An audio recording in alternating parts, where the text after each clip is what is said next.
Samana Onse, welcome back, everyone. Sideline NFL Week 11. I said in Spanish because we have the game in Mexico City tonight, 49ers, Cardinals. But before we get into it, remember to like, subscribe, and leave a comment. Let's get into my biggest takeaways from this week. My number one takeaway is the NFC is wide open this year. Everyone thought the Eagles were clearly the best team. They lost last week to the Commanders in a big upset. They almost lost again this week to Indianapolis. They barely won at the end. They've looked vulnerable the past 2 weeks. The Cowboys lose badly to Green Bay. They come back this week, obliterate the Vikings. The Vikings beat Buffalo, get obliterated by the Cowboys. The 49ers are still pretty good.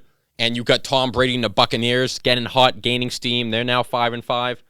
I think any of those teams could come out of the NFC. I really don't know who you pick to win the NFC. I think it's wide open, and I think it's great for the league because you really don't know. And every week is so important, and it matters so much. It's really cool to see.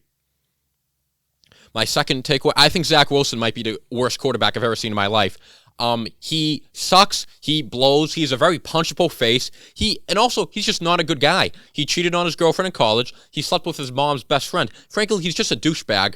If you watched him after the game yesterday, the reporter asked him, do you take any of the blame for the defense only allowing 3 points? Do you feel like he let him down? He goes, no. He's a douchebag. He's the worst quarterback ever because not only does he suck, he's arrogant too. He's an asshole. If you're going to suck, at least be nice. You know what I mean? It's like being ugly, but also being a bitch. It's like, then you just got nothing going for you. So he's the worst quarterback ever, and they're screwed. The Patriots. The fucking Patriots. They won, but ugly. It seems to be the story of their season. The offense looks terrible. They win, but I'm not too happy about it. The offense was... they didn't score a touchdown. They won a game without scoring a touchdown. Mac Jones, the play calling... I don't know. I'd be worried. Yes, they won. Good. There was a big game versus the Jets. But if it looks like this going forward, they're going to be in trouble. The offense needs to play better. All right. Now, everyone's favorite segment. Top 5 games of Week 11 from the NFL season. I'm honored to be joined by special guest Sam. Sam, how you doing? I'm good, Matt. Thanks for having me again. Sam, this is everyone's favorite part of the program. I have people coming up to me at coffee shop. Oh my God, you know Sam Reed? Like, oh my God, can you you shout him out? Have him shout me out? Like it's you're a big celebrity, Sam. I appreciate that. All right. First game, Sam. We're Patriots fans. Pats Jets. The Pats won 10-3. It was an awful game, really ugly. Zach Wilson is the worst. He threw for 77 yards. One of the worst performances I've ever seen from a quarterback. But the Patriots offense wasn't much better. They didn't score a touchdown. They had a crazy punt return at the end to win it all. First punt return touchdown this season. Sam, what are your takeaways from this game? So one of the biggest takeaways is that the New York Jets, although they were off to a great start to the season, winning 5 straight in a row before they played us, and then obviously played us again after we had the bye last week, they're probably the most fraudulent team that is above 500 right now. I would say them and the Giants are definitely the 2 most fraudulent teams. The 2 New York teams. Yep. I would say that Zach Wilson, like you mentioned earlier in the opening of the show, he looks awful. He is probably the worst draft pick in the most recent years, and that's putting him up there with Jamarcus Russell. Oh, wow. He can't move the ball. Nope. They probably threw for about 2 yards in the second half. Mm-hmm. I saw a stat there in the second half where the Jets averaged 2.77 inches of offense. Yeah. Don't you just want to punch Zach Wilson? He's got a very punchable face, and the way that he carries himself, oh, man. He's so fucking arrogant, dude. Don't even get me started. Like I said it earlier, dude. Like, he sucks, and he's an asshole. Like, imagine, like being ugly, and then you're also, like, a bitch. Like, fuck off. You know what I mean? Well, I can see why his girl left him. Yeah, dude. For the best friend, too. Dude, I'm not going to lie, dude. I don't know what you think, Sam. If I'm the Jets, I bench him.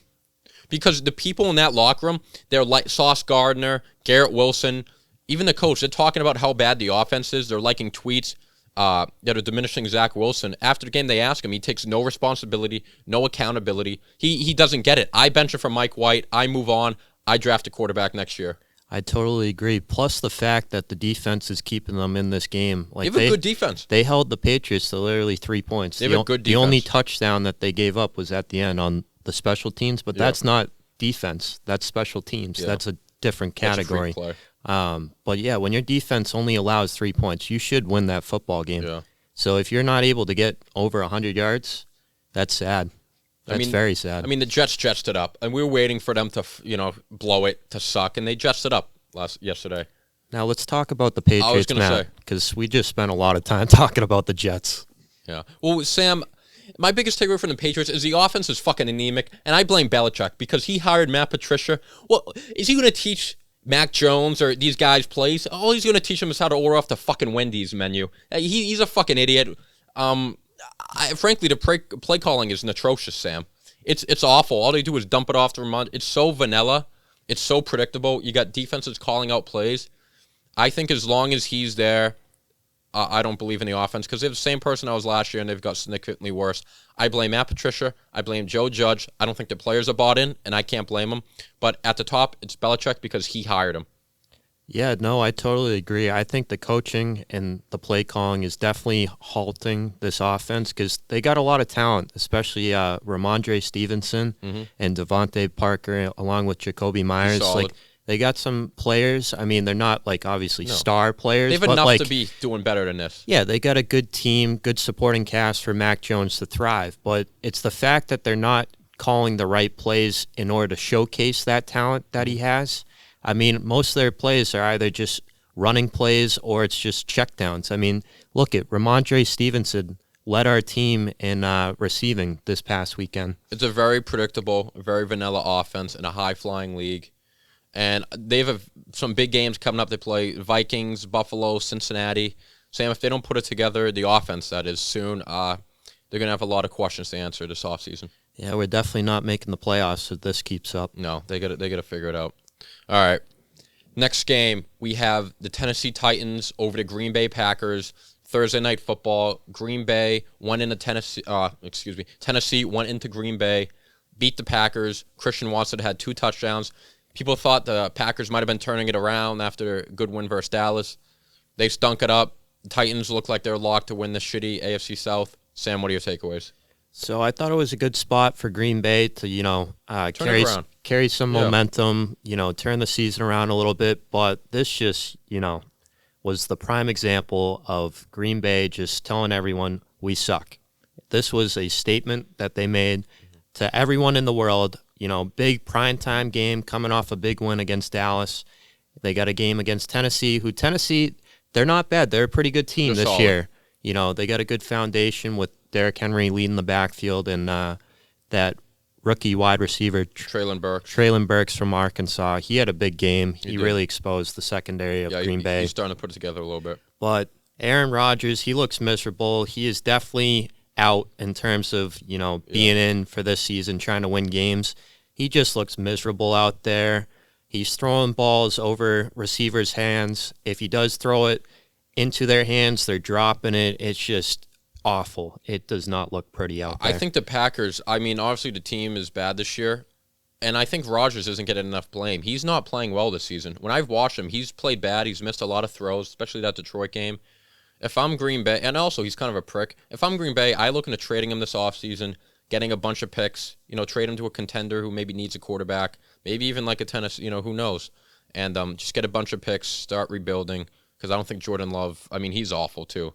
So I think that's what I would do if I was Green Bay this offseason. Yeah, they got to just tank the rest of the season. I think they should bring in Love, just see what he can do the rest of the season, get him by, and then, look to ship Rodgers off somewhere. Yeah, I think I'd look into trading him too. All right. Next game, we have the Minnesota Vikings losing by 37 points to the Dallas Cowboys. Sam, this was a big surprise. This was a game of the week. It was a complete fucking raping. It was bad. No consent for the Vikings and Kirk Cousins. Kirk Cousins had no time to throw the ball. The Cowboys were all over him. Tony Pollard went off. He had 3 touchdowns. He could have had a bunch more. Cowboys bounced back after a bad loss to Green Bay. Vikings come back down to earth and Vikings it up after a great win versus Buffalo. Sam, what do you think? So my first takeaway is from last week. Okay. So I made a statement last week that I'm going to have to retract. And Yeah, you were last week. Sam said he was a believer in Kirk Cousins and the Vikings being for real. Yeah, You're off the bandwagon already. I am off the bandwagon just because of this performance. 1 week. Yep. All right. Let it be known. It was bad because Kirk Cousins, primetime game of the week. Yep. He showed himself his true character and putting up a mere 3 points. I mean, they didn't even have a chance to get going. He was getting hit from every. I think he got sacked 6 times. Michael Parsons had 2 sacks. He had no time.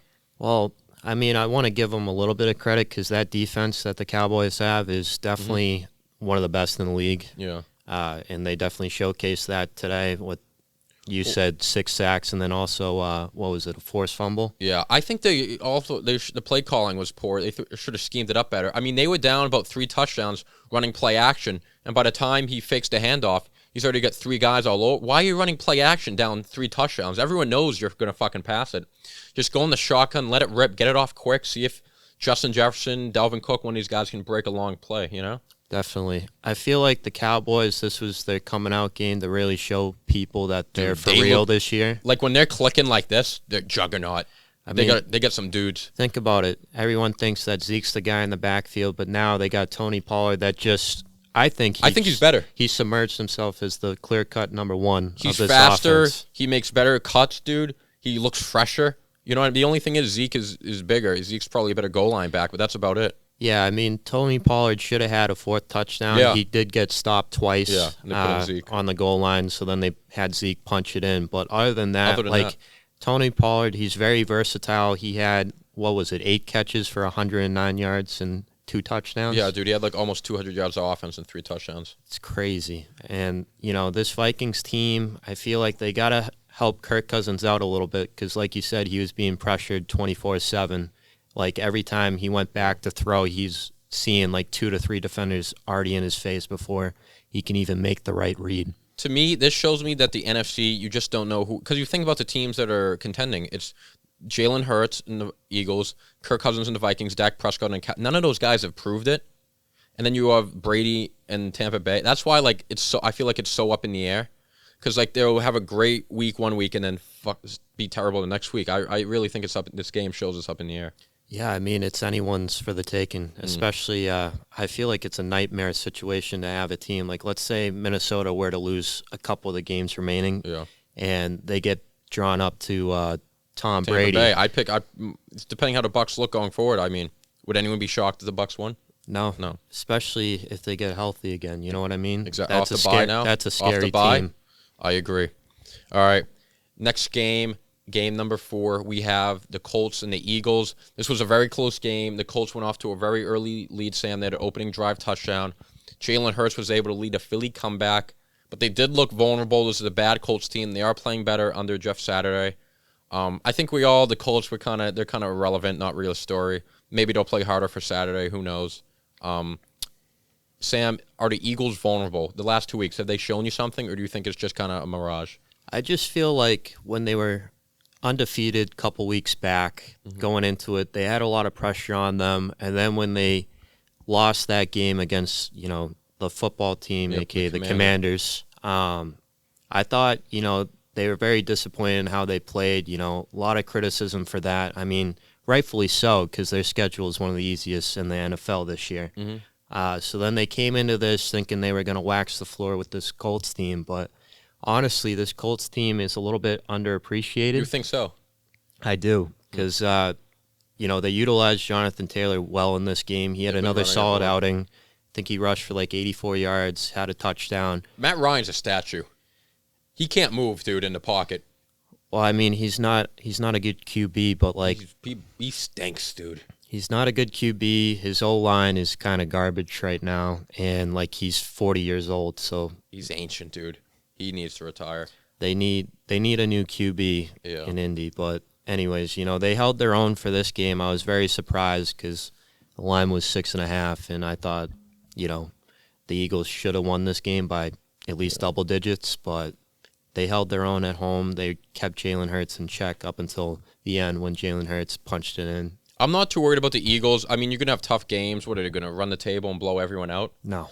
But I just think it shows that the NFC is so close. You know what I mean? Like, I don't think they're like so far above the rest of it. I think they're right there with the Vikings, the Cowboys, even the Buccaneers, Niners. Like, I think they're all kind of like together, and I think it's a close league, man. That's what this shows me. Yeah, definitely. I think the NFC East is one of the best in football right now. Every team has a winning record. Mm-hmm. All right. Last game, we have the Sunday night game. Kansas City versus the Chargers. Mahomes ended up winning in a shootout. They won by a field goal. Herbert was able to get his weapons back. He did lose Mike Williams, but Keenan Allen had a nice game. Joshua Palmer went off. Sam, what are your takeaways? So I would say that, closing out games for the Chargers is definitely a spot that I want to talk about because I'm not a believer in the Chargers. Well, neither am I, but I'm just saying, like, this game, they had a chance to put them out, but then when you're not able to execute down the stretch, you let Patty Mahomes come back with time on the clock, and he's able to march his team down the field. I mean, dude, they got sliced up on that last drive like Swiss cheese, man. It was unbelievable. You knew Mahomes was going to – I mean, I give Herbert credit because last year when they missed the playoffs, he played really well that game. And this game, too, he put his team in a position to win. He's playing with fucked up ribs. Keenan has been out. Mike Williams. I blame the coach and the defense on the Chargers. I just don't think the coach gets it, and I think the defense is overrated. Yeah, no, the defense is definitely overrated. They let a lot of big plays, especially down the end when, Patty Mahomes is looking for Travis Kelce. Like, that's his safety blanket right there. And he had a 3-touchdown performance, his second of his career, including the game-winning touchdown at the end. So I think in that situation, you got to make sure that he is always draped, pretty much. Someone has to be on him, or at least knows where he is, because he was wide open. He's going to be draped. Yeah, like, covered. I know what drape means. Okay. All right. You got a dirty mind. All right. No, but Mahomes, I think this just reestablishes, just reminds everyone that Mahomes is still the best quarterback in the league. And I think the Chiefs are still the team to beat. I don't think they're so far ahead of everyone. Like, I think they could get knocked off, but if I had to pick a number one team, I would say it's Kansas City, and I would say Mahomes is playing better than any quarterback right now, and maybe I think should be the MVP if the season ended today. Definitely. He's definitely one of the top two guys in that running right now. I think he's reminding everyone, like, everyone's talking about this offseason about everyone else in the division. He's reminding everyone, no, I'm still the guy and we're still the team. Well, he's just proven to a lot of the haters that were just like, oh, what's he going to do with Tyreek Hill leaving for Miami? You know what I mean? They're like, who's he going to throw the ball to? Just Travis Kelce? Aren't teams going to double cover him, take him out of the game? So who's he going to go to? Marquez Valdes-Scantling? Yeah. As his primary option. Still getting it done. But he's still getting it done. He's proven everyone wrong, and it's great to see because I have him as one of the favorites to come out of the AFC. Me too. Sam, thanks for coming on. You came in, you gave hot takes, and you look great too. A great fit today from Sam. Our viewers are going to love it. Comment about Sam's fit. Sam, thanks for coming on. Thanks for having me, Matt. Of course. All right, that's nice. All right, we're going into our fantasy segment, sweet and sour, our favorite segment, Thanksgiving week. Everyone out there have a happy Thanksgiving to our listeners. Number 3 sweet this week, we have wide receiver Amari Cooper. Amari Cooper has been balling this season. A lot of people didn't want to draft him because he was going to Cleveland. He was going to be playing with Jacoby Brissett for 11 games. People weren't sure how he'd do. He's also gets injured sometimes. He's a little inconsistent. He's been great this whole year. He was awesome this past week. He had 2 touchdowns, almost 100 yards. He's the clear-cut guy in Cleveland. Njoku gets some targets, but he really eats. If any Browns player does well receiving, it's Amari Cooper.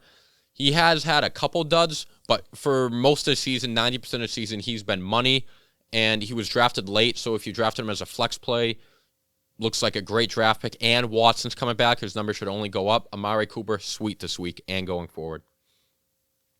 Number 3 sour is Kareem Hunt, another Cleveland Brown. Usually Hunt has some standalone value, even with Chubb, because they usually split work, maybe about 60-40. This year's been different. Hunt has not got as much work, and when he has gotten work, he hasn't done a lot with it. People were holding on to him, hoping he might get traded at the deadline. Chubb might get hurt. Hasn't happened. Hunt has done nothing this year. If you need to, like if you roster spots, if you have to release someone, I say you can release him. But if you're going to hold on to him, he would have value if Chubb gets hurt. But if Chubb stays healthy, Kareem Hunt, you cannot play him this year. Number 2 sweet this week is Tony Pollard. Me and Sam were talking about him a little earlier on the Dallas Cowboys. He's kind of the RB1 on Dallas. He's kind of taken over that role. He had standalone value before Zeke got hurt, and when Zeke got hurt, he balled out. Last week, Zeke was in. He had almost 37 fantasy points, which is insane. Almost 200 yards of offense, 3 touchdowns, and that Cowboys offense is clicking now. They run the ball like no one else. Tony Pollard, sweet. He has standalone value. If you need to, you can play him as an RB2, a flex play. Tony Pollard's been eating all year. They're going to split carries more. He might even get more of the work. Keep an eye on Tony Pollard to continue what he's been doing all year. Number 2, Adam Thielen. Usually Thielen's pretty solid as like a flex option, maybe an wide receiver 2 or 3, alongside used to be Diggs, now Jefferson. He's really fought. Last year, he kind of fell off a little bit, but he was still solid. This year, he's really done nothing. I think he's had one fantasy game above 16 points. One game, he had at least 8 receptions. All the other ones have been below. He's done nothing this year. I think he had another dud yesterday. I mean, I guess keep him if you have to, but I would not feel good about playing Thielen. He's done nothing all year, and I really wouldn't expect him to do anything going forward. Jefferson is the guy there. Number 1 sweet this week. The sweetest of them all is Travis Kelce. A lot of people, I didn't think this. I thought Kelce would be the tight end 1 going into fantasy season, and I was right. But a lot of people are drafting Mark Andrews ahead of him, even considering maybe Kyle Pitt, maybe he'd break out. No, Kelce's been the clear-cut tight end 1 this season. He had fucking over 32 fantasy points last night. He had 3 touchdowns. Without Tyreek there, he's getting all the red zone work. He's getting more receptions, more yards. He's the man. As long as he's got Mahomes, I mean, he's going to eat. I mean, Travis Kelce's clear-cut tight end 1 so far above everyone else. Travis Kelce, obviously sweet. Sour, number 1, Devin Duvernay. Now this one's a little because no one really drafted Devin Duvernay. You probably picked him up on the waiver wire, maybe early in the season when he was doing well, or after Rashad Bateman got hurt. He's sour because the last 2 weeks, Rashad Bateman towards Achilles out for the season. Mark Andrews even missed a week. So you would think Duvernay is going to get all the work. He's going to produce maybe as a wide receiver 2 or 3. He's done nothing. He's had less than 2 points the past 2 weeks. After having a decent start to the season, you can release him. He's done. The Ravens don't pass enough. He doesn't get enough targets, doesn't get enough reception. Even though he's a wide receiver 1 there, they run the ball so much. Andrews gets all the work. And even if Duvernay did have one game when he goes off, it won't be consistent. I think you can release him. He's sour this week. And that's all we got. That's it for this week of NFL games, Week 11, 11. Remember to like, subscribe, leave a comment, and to all listeners out there, have a happy Thanksgiving. Get with the family, eat some good food, turkey, watch the football games. We'll be talking all about them next week. And, when you're at the dinner table, with your relatives, your uncles, aunt, you don't know what to talk about. It's a little awkward. Sideline. Send them a link. Talk about Sideline. Promote the channel. All right. Thank you, and God bless.